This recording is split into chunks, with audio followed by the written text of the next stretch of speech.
I want to share a story that may shake your heart. For 10 long years, the person I trusted most, my only child, turned my life into a prison. People who see me now, smiling at the farmer's market in Savannah, Georgia, would never guess the truth. They call me Miss Ellie of the Herbs, the lady with teas and natural cures. They see the smile, but not the shadows behind it. My name is Eleanor Bennett.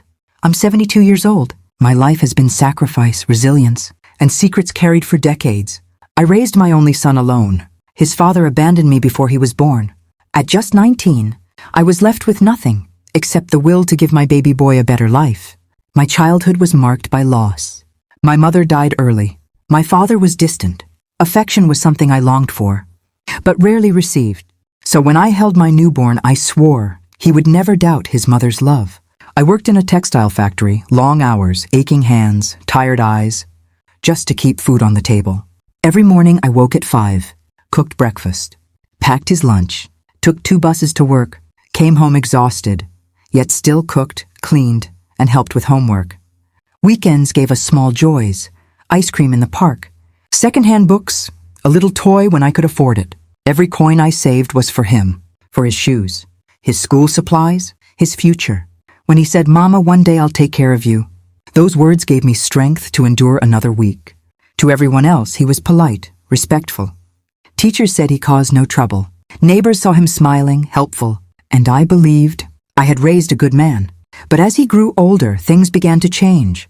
At first it was small, his tone, his words, the way he tried to control little things.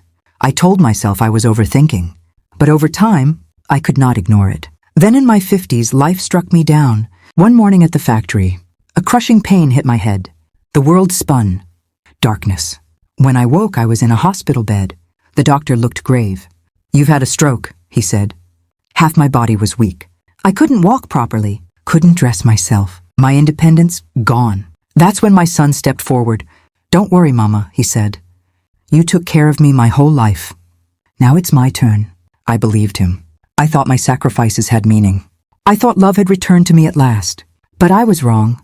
What looked like kindness slowly turned into control. And that control opened the door to a nightmare I never imagined. Before I continue, I want to ask something. If you're listening, write in the comments where you're from. Tell me your name, because what I'm about to share is not easy. It's raw, it's painful, but it must be told. Stay with me until the end. Every detail matters. Only then will you understand why I carried this burden for so long, and why my voice deserves to be heard.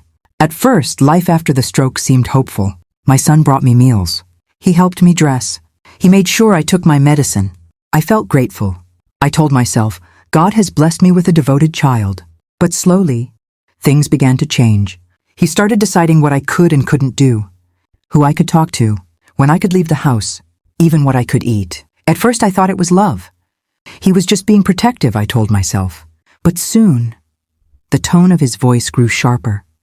His patience grew thin, and I felt less like a mother, more like a burden. I wanted to believe it was stress. Maybe he was tired from work. Maybe he was worried about money. So I kept silent. But silence has a cost. One evening, I asked if I could go outside to sit on the porch, just to feel the breeze. He looked at me with cold eyes and said, "No, Mama. You don't need to go out there.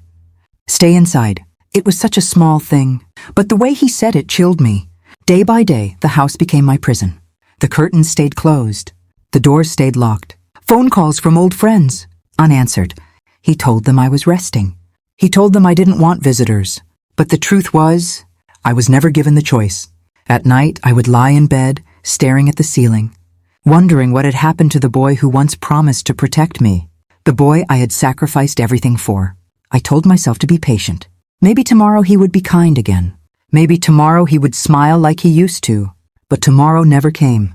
Instead, his words became sharper, his control tighter. And little by little I realized I was no longer living.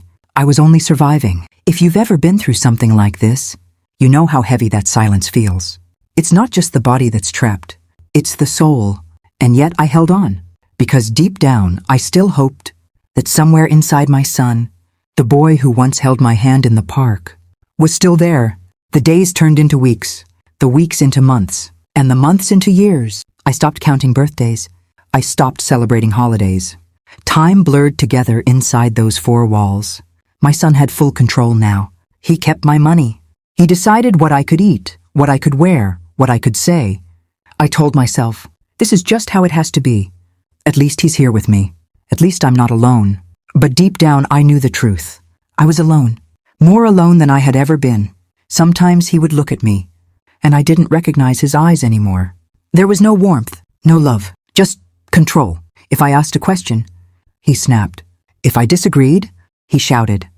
If I cried, he turned away. So I learned to stay quiet, to obey, to keep my feelings buried. I began to whisper prayers at night, asking God to give me strength, asking him to remind me that my life still had meaning, because some days I wondered if it did. One morning, as he rushed out the door, I caught my reflection in the hallway mirror, a frail woman, eyes sunken, hair unkempt, a stranger, and I thought, is this what my life has become? Is this the reward for all the years I sacrificed? The thought cut deeper than any wound. But then something small happened, a spark. While tidying the kitchen one afternoon, I found an old shoebox hidden behind the pantry. Inside were letters I had written to myself years ago. Dreams, prayers, promises to never give up. Reading them brought tears to my eyes. For the first time in years, I remembered who I used to be. A mother, a fighter, a woman who had endured so much, yet never surrendered. That day, a seed was planted. I didn't know how or when, but I knew I had to find a way back to myself, because the truth was clear now. I wasn't just living under my son's control. I was trapped in a cage, and if I didn't find a way out, I might never escape. That night I couldn't sleep. I kept thinking about those letters, about the promises I once made to myself, and I realized something. The woman I used to be wasn't gone. She was still inside me, waiting. But to bring her back, I needed courage, I needed faith, and I needed a plan. The next morning, I forced myself to do something different. When my son came into the kitchen, I greeted him with a smile I hadn't worn in years. He looked at me strangely, as if wondering what I was hiding. But I stayed calm, because inside I knew I had found my spark again. I began to notice small chances, moments he left his phone unattended, times when he went to work and forgot to lock the front door. Little windows of freedom. I didn't act right away. I waited. I watched. And I prayed. Every night I whispered to God, give me strength, give me patience, show me the way. And slowly I began to rebuild myself. I started exercising in secret. Just small movements at first, lifting my weak arm, taking careful steps across the room. Every step was painful, every motion heavy, but I kept going. I told myself, if I can move again, if I can stand tall, then one day I can walk out of here. And with each day, my strength grew. One afternoon, as I stood by the window, I felt sunlight on my face for the first time in years. And in that moment, I made a vow. I would not die in this prison. I would not let my life end in silence. I would rise. I would fight. I would be free. But freedom never comes without risk. And I knew, the moment I tried to take it, everything would change. The day of my freedom began like any other. The sky was pale gray. My son rushed out to work, keys jingling in his hand. But this time, he forgot to lock the door. My heart pounded. My hands trembled. For a moment I stood frozen, afraid to move.